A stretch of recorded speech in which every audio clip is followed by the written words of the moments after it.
Hello and welcome to episode number 3 in our series, The Human Condition.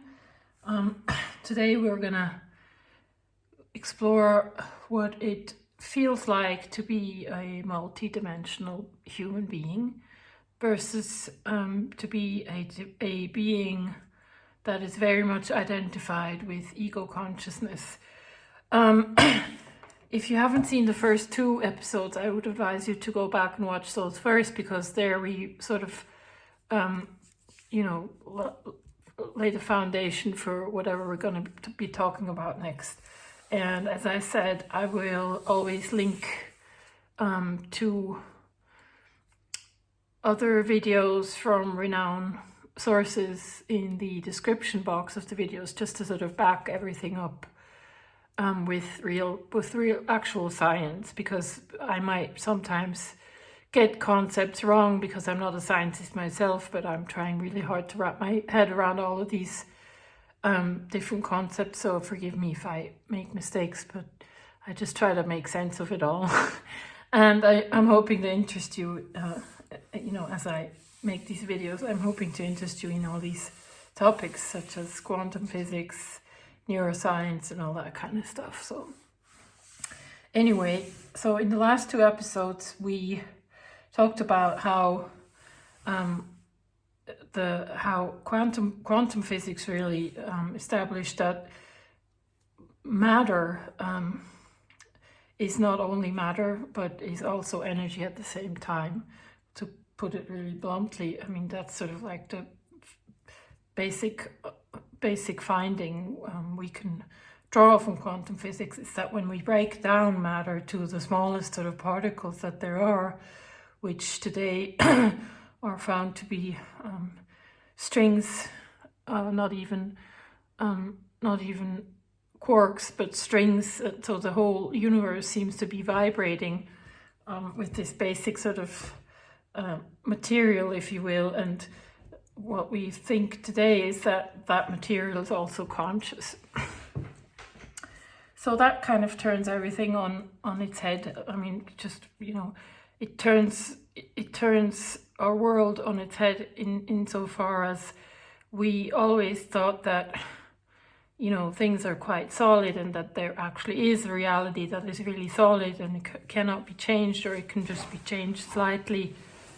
And so there seems to be more of a flow of things, and even though we sort of perceive ourselves to be these physical embodied beings, we seem to have what we could probably think of energy fields, or we seem to be more of an energy field than a solid object, and that kind of changes things. So if we go back to the sort of the drawing of these different dimensions that we came up with in the first 2 episodes, let me just pick that up again, roughly. So we said that we have this 4-dimensional space here. We said that it's composed of 3 spatial dimensions plus time, making it 4D. But then there's all these other dimensions that are sort of like entangled with these 4 dimensions, and human beings not only seem to exist in these 4 dimensions, but by way of their brain cells or neurons being on a quantum level entangled with other dimensions, they seem to be able to access other dimensions as well. And moreover, as it's like a double-edged sword for a human being, because the fact that we can actually think of ourselves as conscious beings, gives us the chance to also think of ourselves as multidimensional beings. However, if we get stuck if we get stuck, or if we identify too much with our ego consciousness, it actually blocks us from getting access to these other dimensions. So if we go back to our first drawing, we said here's this timeline. In the middle we have t0 or now. Here we have t plus 1, which is the future, and here we have t minus 1, which is the past. Then the human being can, and I referred to this sort of timeline to to psychological time. And I should probably link, right now it pops in my head, a video by, it's a conversation between a physicist called David Bohm, he's not alive anymore, and a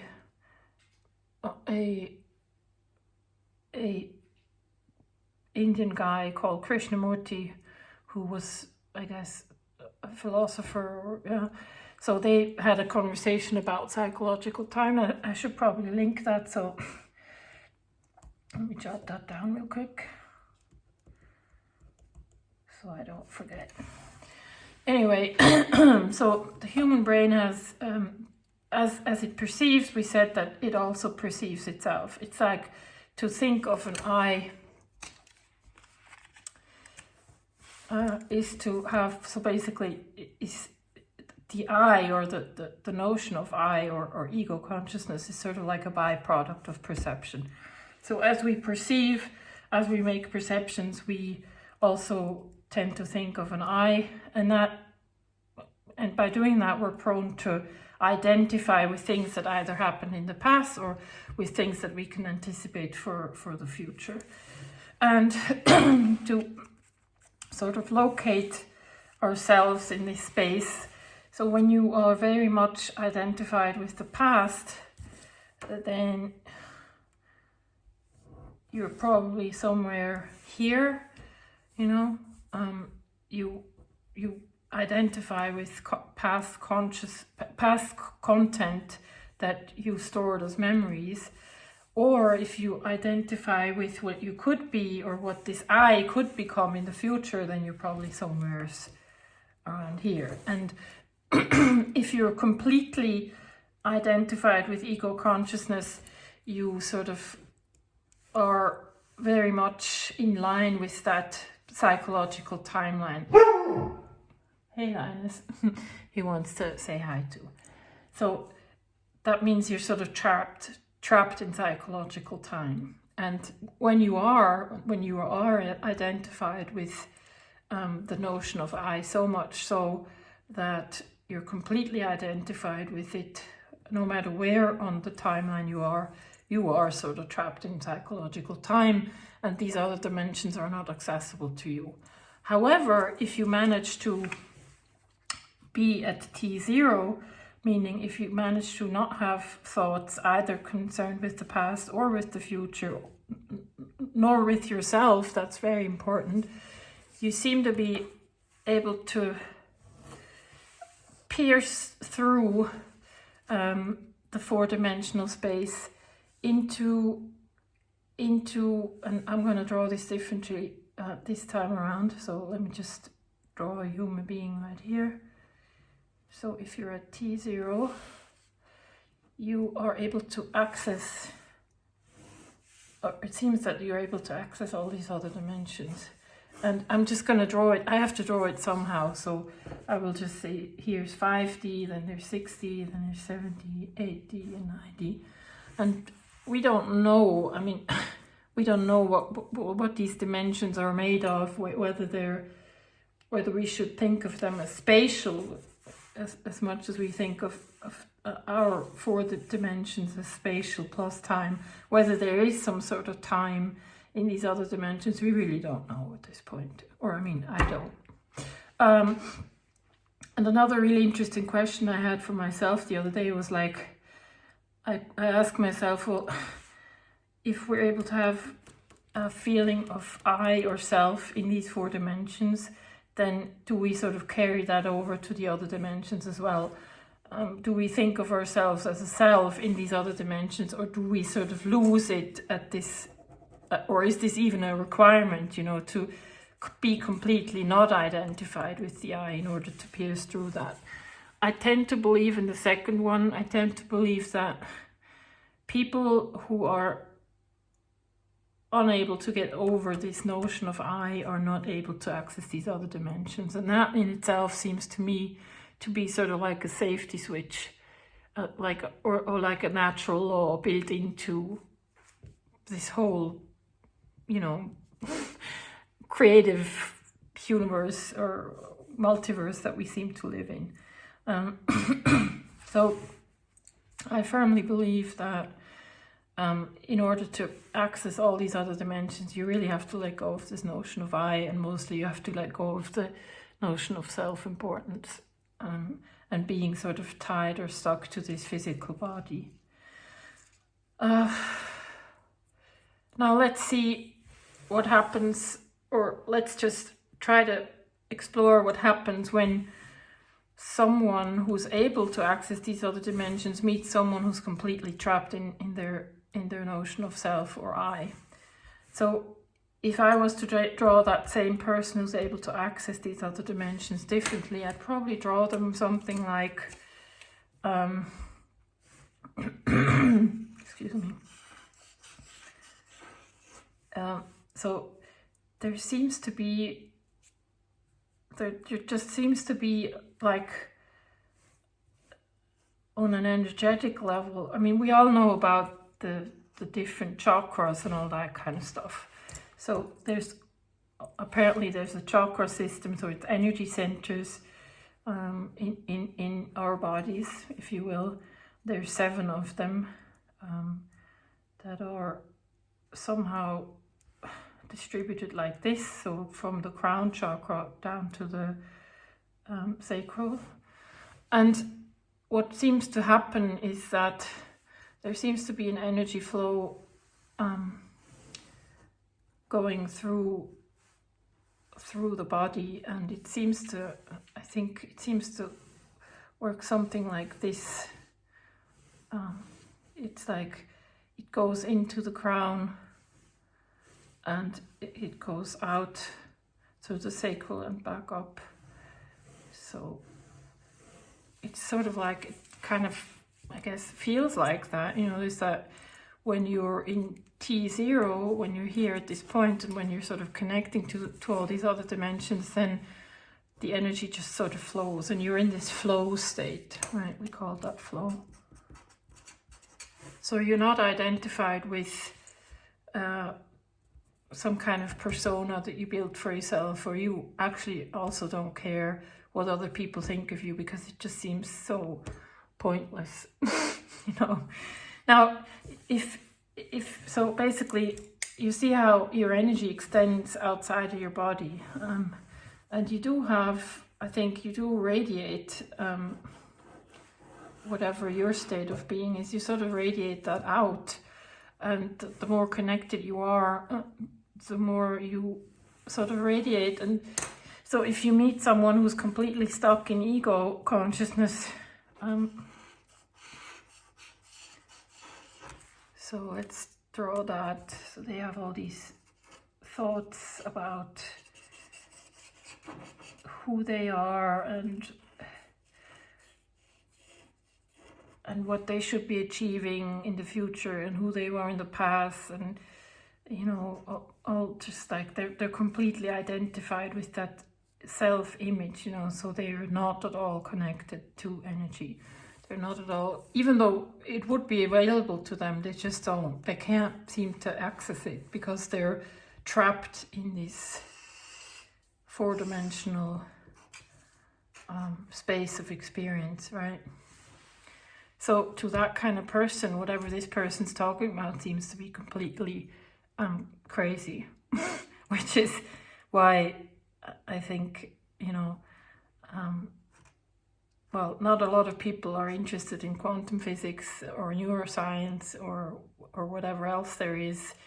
Not a lot of people are interested in thinking about these things and in becoming connected and being in flow, just because they're so preoccupied with upholding their image of self-importance. And of course, that image of self-importance is always tied to other people, right?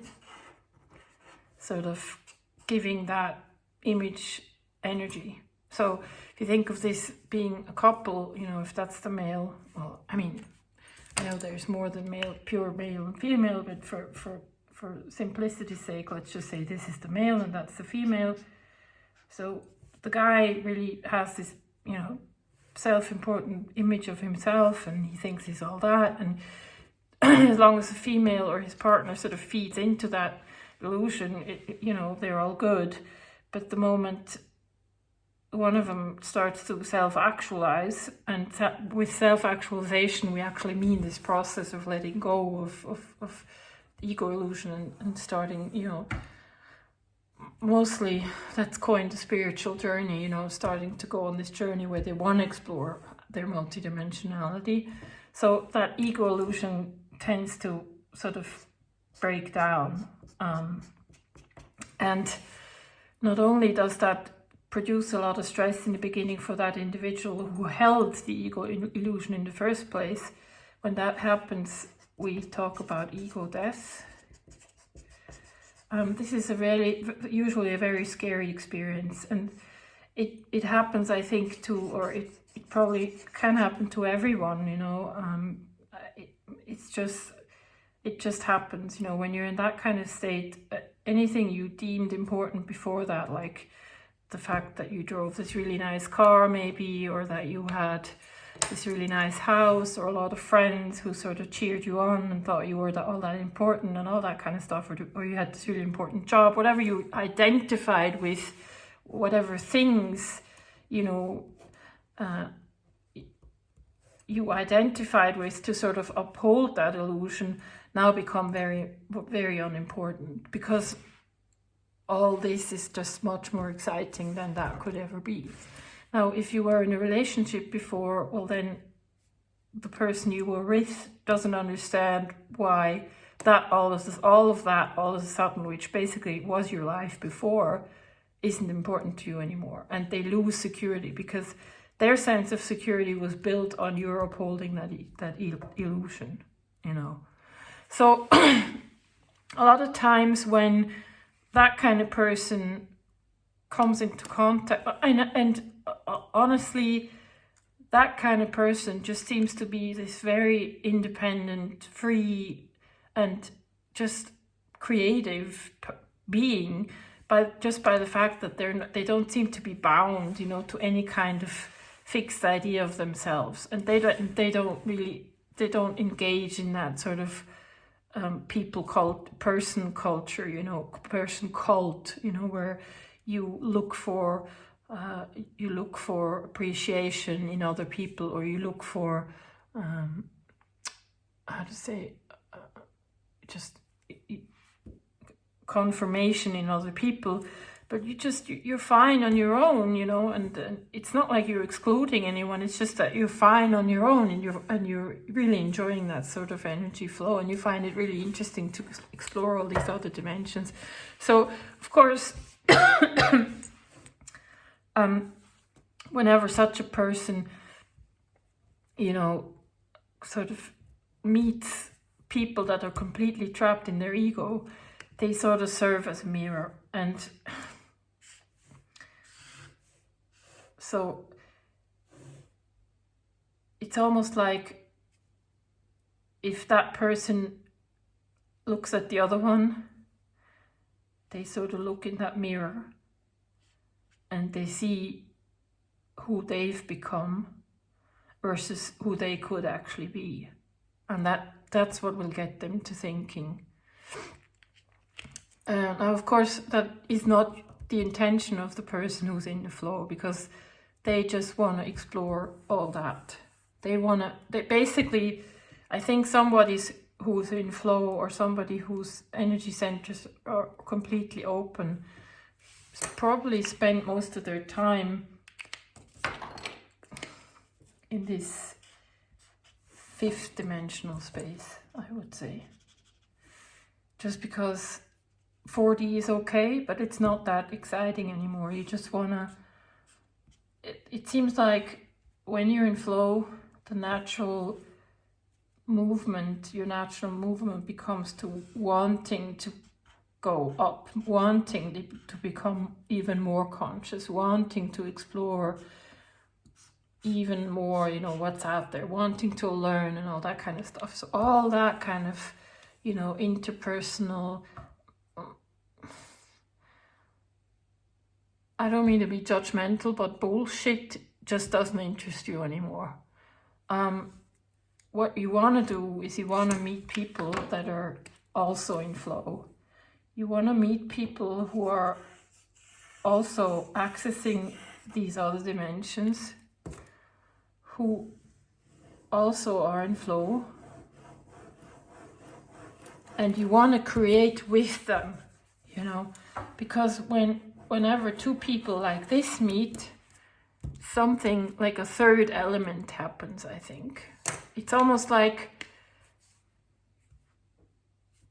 you're able to create on your own. I mean, when you're in flow, when you have access to these other dimensions, things come to you, creativity comes to you, and you are able to manifest things then, you're able to manifest, like turn energy into matter, into, I don't know, art, music, everything that's uplifting. So I think when two people meet that are like that, then they're able to both pick that up, and then some sort of bigger thing happens where there's just this explosion of energy, if they can allow that, if they can allow both, if they can be open to each other, then there's just this explosion of energy happening, and it's really beneficial for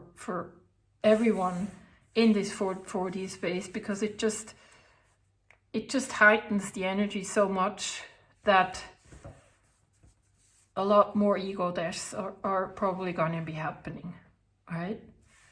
So that sort of brings me to why I think it's important for us to strive to be in flow, is that I think that we can actually, if we want to solve the problems that we have in today's world, in this 4-dimensional space, I don't think the solution can come from the same kind of mindset, from the same kind of trapped in ego and in time type of mindset. But I think what we really need in order to, solve these problems is to sort of step out of that very limited sort of ego consciousness and start to understand that we are all not just physical beings, but that we're also all energetic beings, and that as energetic beings we are interconnected, on a very fundamental level. And once you have that realization, then it doesn't seem to make sense at all to even make that distinction between I and you so much anymore, because when you do, as long as you do, there's always a versus, meaning there's always a conflict of interest. I mean, if we now take, if we look at 4-dimensional space, I think in 4 dimensions, and having a whole civilization think of themselves as I and as of you, it seems to be a zero-sum game, meaning whatever the I can gain, the you has to lose. So there can never be peace, as long as we're stuck in our heads, and as long as we identify with all that kind of bullshit and the shit show that sort of goes with it, like greed, jealousy and all that kind of stuff, then there's just not going to be any progress. I think what's needed is a paradigm shift, and this paradigm shift can only happen when of course, living in 4D, we do have an I consciousness. I mean, that's obvious. If I go to a store, if I have to buy a piece, you know, a loaf of bread, I have to pay for it. And who's paying for it? Well, I am, I guess, you know. Of course I have an I, but I don't have to take it so seriously and carry that, or that sort of, that illusion around with me all the time and base all my actions on that illusion, because that will be perpetuating this zero-sum game. If, on the other hand, I identify with just being human mostly, and being as human as anyone else, and having the same kind of problems, I guess, as anyone else, or being as vulnerable as anyone else, then I sort of start to see myself more as, well, I'm just like everyone else, so why would I be any better, you know? And then let's just all try together to solve the problems, right? So there's much more of a propensity to work together then, and I think that's really what's needed. Yep, that's it. That was the continuation of what we've talked about last time. As I said, I will probably link, this is a really tough series, this series of talks between David Bohm and Jiddu Krishnamurti. It's on a really high level, I guess, and in the beginning it's really hard to understand, but you know, I started watching those, I think that was like 2 years ago, and in the beginning I thought, well, I don't understand a word that they're talking about, you know. But with time, when you keep at it, you really start to appreciate, and it starts to sort of open up to you what they're talking about.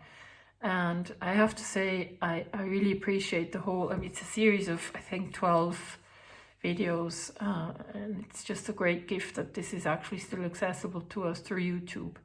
And I would encourage you to watch it. It's really nice. They just work really well together, and yeah. So I hope this was helpful, and I'll see you in the next episode. Bye.